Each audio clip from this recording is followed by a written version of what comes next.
Paradigm of service marketing. Service marketing के क्या paradigm हैं? तो पैराडिग्म क्या होता है? देखिए, पैराडिग्म का मतलब होता है प्रतिमान या फिर उदाहरण। पैराडिग्म मीन्स ए टिपिकल एग्जाम्पल और पैटर्न ऑफ समथिंग। किसी चीज का कोई टिपिकल एग्जाम्पल, कोई पैटर्न या फिर कोई मॉडल जिसको कॉपी किया जा सकता है, उसको हम पैराडिग्म कहते हैं। तो सर्विस मार्केटिंग के कौन से उदाहरण हैं, कौन से एग्जाम्पल है, कौन से मॉडल हैं, या फिर आप कह लीजिए फंडामेंटल फ्रेमवर्क हैं, अजम्पशंस हैं, जिसको मार्केटर्स को, कंपनीज को कॉपी करना चाहिए, फॉलो करना चाहिए। क्लियर? तो paradigm means a typical example और पैटर्न ऑफ समथिंग। तो पैराडिग्म ऑफ सर्विस मार्केटिंग का मतलब क्या हो जाएगा? फंडामेंटल फ्रेमवर्क, अजम्पशन और models that guide how service are designed, marketed and delivered. यानी कि पैराडिग्म ऑफ सर्विस मार्केटिंग ये चीज बताता है कि किस तरीके से सर्विस को डिजाइन करना चाहिए, मार्केटिंग करनी चाहिए और किस तरीके से सर्विस को डिलीवर करना चाहिए। क्लियर? तो उससे रिलेटेड कुछ अजम्पशंस, कुछ मॉडल, कुछ फ्रेमवर्क जो है वो बताता है। कौन? Paradigm of service marketing.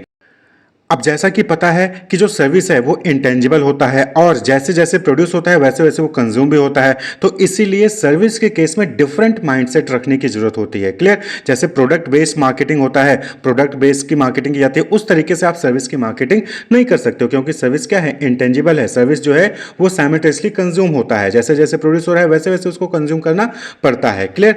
तो कुछ इंपॉर्टेंट डिफरेंशिएटिंग कैरेक्टरिस्टिक्स हैं सर्विसेज की, जिसकी वजह से आप गुड्स की तरह इसकी मार्केटिंग नहीं कर सकते हैं। इसके लिए आपको different mindset, different assumption, model या फ्रेमवर्क जो है वो चाहिए होगा सर्विस की मार्केटिंग करने के लिए। वो की डिफरेंशिएटिंग कैरेक्टरिस्टिक्स कौन सी हैं? सबसे पहली चीज, सर्विस की सबसे इंपॉर्टेंट जो कैरेक्टरिस्टिक्स है, that is intangibility. Service can not be seen और टच्ड बिफोर परचेज। आप इसको परचेज करने से पहले ना देख सकते हैं ना छू सकते हैं। क्लियर? इसको फील किया जा सकता है, इसको महसूस किया जा सकता है। क्लियर?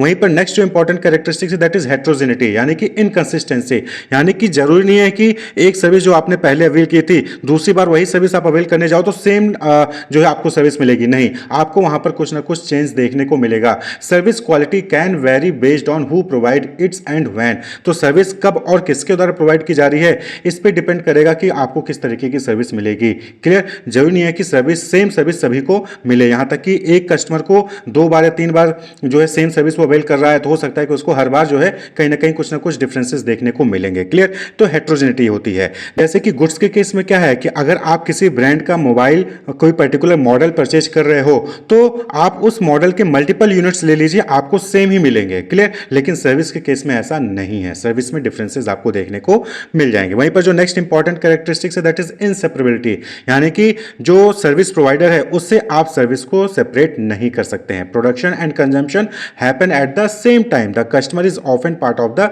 प्रोसेस। तो सर्विस को प्रोवाइड करना और सर्विस का कंजम्पशन दोनों सेम टाइम होता है और कस्टमर जो है इसका पार्ट होता है। तो सर्विस को आप सेपरेट नहीं कर सकते हो। लेकिन गुड्स के केस में क्या है कि आप गुड्स को परचेज करके सेलर से आप अपने पास लेके चले आते हो। क्लियर? वहीं पर नेक्स्ट जो इंपॉर्टेंट कैरेक्टरिस्टिक्स है, दैट इज पेरिशेबिलिटी, यानी कि जो सर्विस है वो पेरिश हो जाता है। अगर उसका इस्तेमाल नहीं हुआ तो वो नष्ट हो जाएगा, आप उसका दोबारा से इस्तेमाल नहीं कर सकते हो। Service can not be stored for later use. आप इसको जो है स्टोर करके बाद में आप यूज कर लोगे, ऐसा पॉसिबल नहीं है। जैसे कि कोई एरोप्लेन है, वो जो है लखनऊ से दिल्ली जा रहा है, तो 10 बजे की फ्लाइट है, तो 10 बजे की फ्लाइट में जितने भी सीट्स खाली हैं, वो अगर फ्लाइट एक बार 10 बजे के बाद उड़ गई तो फिर आप उस सीट को दोबारा से यूज नहीं कर सकते हो। अब अगले दिन 10 बजे फिर दूसरी फ्लाइट जाएगी, तब जो है आप उसका इस्तेमाल कर सकते हो। उस दिन उस टाइम के लिए आप उस सीट का इस्तेमाल अब नहीं कर सकते, यानी कि इसको आप स्टोर करके नहीं रख सकते, तो पेरिश हो जाता है। सर्विस जो है वो जो है स्टोर नहीं किया जा सकता है। क्लियर? अब हम कुछ इंपॉर्टेंट की पैराडिग्म ऑफ सर्विस मार्केटिंग को देख लेते हैं, यानी कि कुछ इंपॉर्टेंट अजम्पशंस कह लीजिए, थॉट्स कह लीजिए, मॉडल कह लीजिए सर्विस मार्केटिंग को लेकर, वो हम यहां पर देखेंगे। तो सबसे पहला जो की पैराडिग्म है सर्विस मार्केटिंग का, that is service dominant logic, यानी कि according to this logic all economic actors are service provider. Service dominant logic के अकॉर्डिंग क्या है कि गुड्स का डोमिनेंस नहीं है बल्कि सर्विस का डोमिनेंस है, और जितने भी इकोनॉमिक एक्टर हैं वो सब सर्विस प्रोवाइडर हैं। एंड वैल्यू इज आल्सो को created with customers through experiences rather than just embedded in product. तो इनका कहने का क्या मतलब है कि सर्विस डोमिनेंस है, मार्केट में सर्विस डोमिनेंस है, जितने भी इकोनॉमिक एक्टर्स हैं वो सब सर्विस प्रोवाइडर्स हैं। क्लियर? गुड्स भी प्रोड्यूस करते हैं लेकिन उसके साथ साथ वो सर्विस भी प्रोवाइड करते हैं, और कस्टमर का भी जो है वहां पर इन्वॉल्वमेंट होता है वैल्यू को क्रिएट करने में। तो सर्विस डोमिनेंट। क्लियर? दूसरा जो इंपॉर्टेंट पैराडिग्म है सर्विस मार्केटिंग का, that is 7 P's of marketing mix. जैसा कि प्रोडक्ट गुड्स के केस में आपने मार्केटिंग मिक्स देखा था, वहां पर क्या होता है 4P, product, price, place, promotion. लेकिन सर्विस के केस में 7 P's होते हैं, product, product, price, place, promotion, ये तो होगा ही, साथ ही साथ पीपल भी होगा। पीपल यानी स्टाफ एंड कस्टमर्स। भाई स्टाफ की रिक्वायरमेंट होती है ना, स्टाफ ही तो सर्विस प्रोवाइड करेंगे और कस्टमर को सर्विस अवेल करना होता है। वहीं पर नेक्स्ट जो भी है दैट इज प्रोसेस। प्रोसेस यानी कि सर्विस डिलीवरी का पूरा एक सिस्टम होता है कि कोई भी आपको सर्विस लेना है तो उसका एक स्टेप बाय स्टेप कुछ ना कुछ वहां पर जो है आपको जो है प्रोसेस को फॉलो करना पड़ता है। क्लियर? तो प्रोसेस। वहीं पर फिजिकल एविडेंस। सर्विस क्या है? इंटेंजिबल है, तो उसके लिए कुछ ना कुछ फिजिकल एविडेंस के लिए आपको जो है वहां पर एनवायरमेंट में कुछ ना कुछ चीजें रखनी पड़ेंगी, चाहे वो बैनर्स हो गए, चाहे वो कुछ जो भी सर्विस आप प्रोवाइड करने वाले उसमें जो भी इंस्ट्रूमेंट्स का इस्तेमाल करने हो उसको आप रखिए, तो कुछ ना कुछ आपको फिजिकल एविडेंस वहां पर देना पड़ता है। तो सर्विस मार्केटिंग के केस में 7 P's यानी 3 P एक्स्ट्रा होते हैं, people, process and physical evidence, which are crucial for managing intangible experience. और इंटेंजिबल एक्सपीरियंसेस को मैनेज करने के लिए ये तीनों P's इंपॉर्टेंट होते हैं। तो इसलिए सर्विस मार्केटिंग के केस में 7 P's होते हैं, गुड्स के केस में 4 P's। क्लियर? नेक्स्ट जो पैराडिग्म है that is customer relationship management. Service marketing के केस में कस्टमर के साथ रिलेशनशिप को मैनेज करना बहुत इंपॉर्टेंट है, और ये वन टाइम ट्रांजैक्शन नहीं होना चाहिए बल्कि लॉन्ग टर्म लॉयल्टी को बिल्ड करने पर फोकस होना चाहिए सर्विस मार्केटिंग के केस में। और कस्टमर की क्या एक्सपेक्टेशन है उसको समझना चाहिए, टेक्नोलॉजी के जरिए उनसे जो है बातचीत करके जो है उस चीज को, कस्टमर के एक्सपीरियंसेस को, कस्टमर के एक्सपेक्टेशन को समझना चाहिए, जिससे कि और अच्छी सर्विसेज उनको प्रोवाइड किया जा सके। क्योंकि जितना अच्छी सर्विस आप कस्टमर को प्रोवाइड करेंगे वो आपके साथ हमेशा के लिए बना रहेगा और आप ही से सर्विस को जो है अवेल करेगा, तो एक लॉन्ग टर्म लॉयल्टी जो है वो क्रिएट होगी। तो कस्टमर रिलेशनशिप मैनेजमेंट पे फोकस करना चाहिए सर्विस के केस में खासकर। वहीं पर जो नेक्स्ट इंपॉर्टेंट पैराडिग्म है that is service blueprint. Service blueprint कहने का मतलब क्या हो गया कि देखिए सर्विस को प्रोवाइड करने के लिए एक बैक एंड होता है, एक फ्रंट एंड होता है। तो जो फ्रंट एंड होता है वो कस्टमर को विजुअल होता है, जिसको हम फ्रंट स्टेज भी कहते हैं। वहीं पर बैक एंड यानी बैक स्टेज जो कि बिहाइंड द सीन होता है। जैसे कि रेस्टोरेंट में आप जाते हो तो रेस्टोरेंट में आप टेबल चेयर पे बैठोगे, वहां पर वेटर आएगा, आपसे ऑर्डर लेगा, लेकिन जो आप ऑर्डर देते हो, जो आप भी मेन्यू में जो भी आपने बनाया है, पनीर की सब्जी होगी तो वो बनेगा पीछे, बनेगा रसोई में, रसोई में उसको कोई और बना रहा होगा जिसको आप नहीं देखते हो। क्लियर? तो वो बैक एंड हो गया। तो सर्विस ब्लूप्रिंट जो है वहां पर तैयार करना जरूरी होता है, और एक ये इंपॉर्टेंट टूल है जो कि मैप आउट करता है कि सर्विस का प्रोसेस क्या होगा, कैसे कैसे जो है सर्विस जो है वो कस्टमर को प्रोवाइड किया जाएगा, जिससे कि स्मूथ सर्विस डिलीवरी हो। रेस्टोरेंट में आप गए, वहां पर आप टेबल चेयर लगा के बैठते हो, वेटर आता है, आपको ग्लास वगैरह देता है, पानी देता है, उसके बाद आपसे ऑर्डर लेता है, ऑर्डर आप देते हो, उसके बाद फिर जो है वो बैक एंड में जाएगा, वहां पर आपके ऑर्डर को देगा, जो भी आपने ऑर्डर दिया है वहां पर बताएगा, उतना फिर आइटम जो है वहां पर प्रिपेयर होगा। उसके बाद जब आइटम प्रिपेयर होता है तब वेटर आपके पास लेकर आता है और आप जो है उसको खाते हैं, फिर बिलिंग होती है, फिर आप जो है घर जाते हैं। तो इस तरीके से पूरा क्या हो गया, यहाँ पर एक सिस्टम होता है। तो स्मूथ सर्विस डिलीवरी के लिए सर्विस ब्लूप्रिंट की वहां पर जरूरत होती है। क्लियर? तो ये कुछ की इंपॉर्टेंट फंडामेंटल अजम्पशंस हैं, मॉडल हैं, जिसको सर्विस मार्केटिंग के वक्त फॉलो करना चाहिए। इन पैराडिग्म्स के अलावा भी कुछ पैराडिग्म्स हैं सर्विस मार्केटिंग को लेकर जो कि शिफ्ट हुए हैं, जिसमें चेंजेस हुए हैं और कुछ नए नए पैराडिग्म्स जो है वो इवॉल्व हो रहे हैं। जैसे कैंपेन टू प्लेटफॉर्म। पहले क्या होता था कि पहले जो कंपनीज थी, जो सर्विस प्रोवाइडर्स थे, वो एड कैंपेन चलाते थे। क्लियर? कि महीने भर जो है एड कैंपेन चला दिया, जैसे कि अभी आईपीएल सीजन चलने वाला है तो आईपीएल के टाइम पे खाली एड चला दिया, बाकी पूरे साल जो है उन्होंने कोई कुछ किया ही नहीं।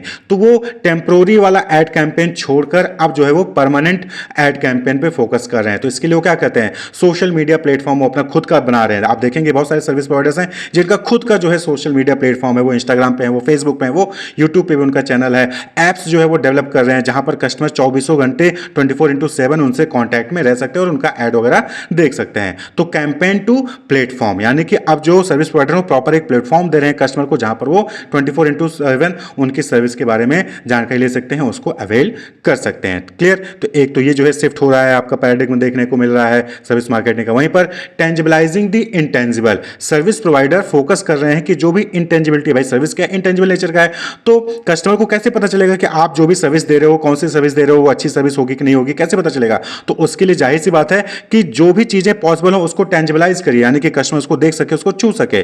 तो using physical cues, digital evidence and testimonials to make service appear more concrete. तो इसके लिए सर्विस प्रोवाइडर क्या करते हैं, अपने मीडिया, सोशल मीडिया प्लेटफॉर्म पे या फिर एप्स पे वो क्या करते हैं, कुछ डिजिटल एविडेंस प्रोवाइड करते हैं। जैसे कि जिन लोगों ने भी आपसे सर्विस लिया होगा उनके फीडबैक्स जो है आप वहां पर अपलोड करते हो। आप देखते हो कि कोई भी वेबसाइट जाते हो तो नीचे टेस्टिमोनियल्स आते हैं जहां पर बताया जाता है कि इन्होंने आपसे सर्विस लिया था और उनको कैसा लगा। क्लियर? तो इस तरीके से टेस्टिमोनियल्स के जरिए जो है आप इंटेंजिबिलिटी को टेंजिबलाइज कर सकते हैं। वहीं पर नेक्स्ट नेक्स्ट जो है that is omni channel delivery, यानी कि अब जो फोकस हो रहा है वो इस पे फोकस करते हैं सर्विस प्रोवाइडर कि आपके सर्विस को कस्टमर जिस भी चैनल से चाहे उस चैनल से जो है वो अवेल कर सकता है। जैसे कि ये नहीं है कि आपके सर्विस को अवेल करना है तो कस्टमर को आपके सेंटर पर जाना होगा तभी उसको सर्विस मिलेगी, नहीं। जैसे रेस्टोरेंट का एग्जांपल ले लीजिए, तो कस्टमर चाहे तो आपके रेस्टोरेंट में जाके डिनर कर सकता है, या फिर चाहे वो जोमेटो से ऑर्डर कर सकता है, या फिर वो आपके वेबसाइट से ऑर्डर कर सकता है, या फिर वो आपके ऐप से ऑर्डर कर सकता है, या फिर वो स्विगी से भी ऑर्डर कर सकता है। क्लियर? तो यानी कि आप ओमनी चैनल हर जगह आप अवेलेबल हो। ओमनी का मतलब क्या हो गया? हर जगह। तो कस्टमर जो सर्विस प्रोवाइडर है वो इस चीज पे फोकस करते हैं कि वो हर तरीके से कस्टमर को सर्विस प्रोवाइड कर सकें, डिलीवर कर सके। वहीं पर जो नेक्स्ट पैराडिग्म है that is active customer participation, यानी कि अब किस चीज पे फोकस किया जाने लगा है कि कस्टमर को भी पार्टिसिपेट करवाया जाए, कस्टमर से फीडबैक लिया जाए, कस्टमर की एक्सपेक्टेशन को समझा जाए और उसके अकॉर्डिंग जो है सर्विस को डिलीवर किया जाए, उसके अकॉर्डिंग सर्विस प्रोवाइड किया जाए। तो कस्टमर को एज अ को प्रोड्यूसर समझा जाने लगा है सर्विस के केस में। क्लियर? क्योंकि सर्विस आप कस्टमर को ही दे रहे हो और कस्टमर जैसा चाहेगा वैसे सर्विस दोगे तो लॉन्ग टर्म रिलेशनशिप डेवलपमेंट होगा। क्लियर? तो इसलिए जो है जरूरी है कि कस्टमर को एज अ को प्रोड्यूसर समझा जाए और कस्टमर से फीडबैक लिया जाए, कस्टमर की एक्सपेक्टेशन को समझा जाए, डिफरेंट टेक्नोलॉजी का इस्तेमाल करके कस्टमर की क्या एक्सपेक्टेशन है उसको समझा जाए। जैसे कि आप देखते होंगे कि आप फ्लिपकार्ट है, आपने गूगल पे सर्च करिए कि गूगल पे आपने कोई प्रोडक्ट सर्च किया और आपने सर्च करके उसके बारे में थोड़ी बहुत जानकारी ली, उसके बाद आप छोड़ दिए, तो आप देखेंगे कि गूगल आपको जो है उसी प्रोडक्ट से रिलेटेड एड्स दिखाने लग जाता है। क्यों? क्योंकि उसको समझ में आ गया कि आप क्या सर्च कर रहे हो, आपकी क्या रिक्वायरमेंट है, क्या नीड है। क्लियर? तो उससे रिलेटेड आपको ऐड दिखाने जाता है। तो कस्टमर पार्टिसिपेशन, तो कस्टमर क्या चाह रहा है उससे आप पूछोगे तो उसके अकॉर्डिंग सर्विस प्रोवाइड करोगे तो लॉन्ग टर्म रिलेशन डेवलप होगा। क्लियर? बहुत सारे सर्विस प्रोवाइडर्स हैं जो कि सेल्फ सर्विस टेक्नोलॉजी का इस्तेमाल करके भी जो है कस्टमर को जो यहाँ पर सर्विस प्रोवाइड कर रहे हैं। क्लियर? तो ये कुछ इंपॉर्टेंट पैराडिग्म थे सर्विस मार्केटिंग के। जैसे कि पहला कि सर्विस डोमिनेंट लॉजिक है कि जो भी इकोनॉमिक एक्टर्स हैं वो सब सर्विस प्रोवाइडर्स ही हैं। सर्विस के केस में 7P पे फोकस करना होता है, प्रोडक्ट, प्राइस, प्लेस, प्रमोशन के साथ साथ पीपल, प्रोसेस और फिजिकल एविडेंस पे फोकस करना होता है। कस्टमर रिलेशनशिप पे फोकस करना होता है सर्विस के केस में ज़्यादा। क्यों? क्योंकि सर्विस में आप कस्टमर का पूरा इन्वॉल्वमेंट होता है और कस्टमर अगर सेटिस्फाई है तो सर्विस आप जो है लॉन्ग टर्म रिलेशनशिप बना रहेगा और सर्विस उनको कई बार देते रहोगे और पॉजिटिव वर्ड ऑफ माउथ होता रहेगा तो आपके कस्टमर भी बढ़ते रहेंगे। क्लियर? सर्विस ब्लूप्रिंट जो है जरूरी होता है बनाना कि किस तरीके से सर्विस जो है वो फ्लो करेगा, किस तरीके से स्मूथली आप सर्विस को डिलीवर कर सकते हैं। आप जो है प्लेटफॉर्म डेवलप करिए अपना, जो सर्विस प्रोवाइडर्स हैं वो अपना प्लेटफॉर्म डेवलप करे, सोशल मीडिया प्लेटफॉर्म बनाए, ऐप्स जो है डेवलप करे जहां पर कस्टमर जो है उनके एड्स को, उनके फीडबैक को, कस्टमर के टेस्टिमोनियल्स को देख सकें। जो भी इंटेंजिबिलिटी है उसको रिमूव करने के लिए टेंजिबलाइज करिए। आप जो है डिजिटल एविडेंस दीजिए, कुछ फिजिकल क्यूज दीजिए, लोगों का फीडबैक जो है जिन्होंने भी आपसे सर्विस लिया उनका फीडबैक जो है अपलोड करिए। ठीक है? ऑमनी चैनल डिलीवरी, यानी कि अपने आप को रेस्ट्रिक्ट मत करिए कि आपके सर्विस आपके सेंटर पे आके ही आप कस्टमर अवेल कर सकते हैं, नहीं। आप अपने सर्विस को डिफरेंट चैनल से टाई अप करिए जिससे कि आपके सर्विस को डिफरेंट प्लेटफॉर्म से कस्टमर इस्तेमाल कर सके, यूज कर सके। क्लियर? और एक्टिव कस्टमर पार्टिसिपेशन, कस्टमर से कांटेक्ट करिए, कस्टमर से जो है वहां पर कस्टमर के एक्सपेक्टेशन को समझिए, कस्टमर से फीडबैक लीजिए। क्यों? क्योंकि कस्टमर को प्रोड्यूसर है, उसको को प्रोड्यूसर की तरह समझिए और उससे कांटेक्ट करिए, उससे उसके एक्सपेक्टेशन को, उसके फीडबैक को समझिए, उसके अकॉर्डिंग जो है उसको सर्विस प्रोवाइड करिए। तो ये कुछ की पैराडिग्म है सर्विस मार्केटिंग के। Wish you all the best, keep watching.